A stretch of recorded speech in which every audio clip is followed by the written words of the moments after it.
Have you ever heard about ghee? Do you want to learn how to make clarified butter at home?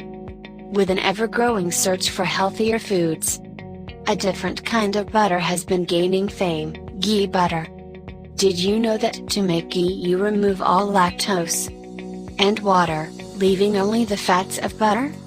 That's why ghee is almost imperative for lactose intolerant people, or for those who follow a balanced diet.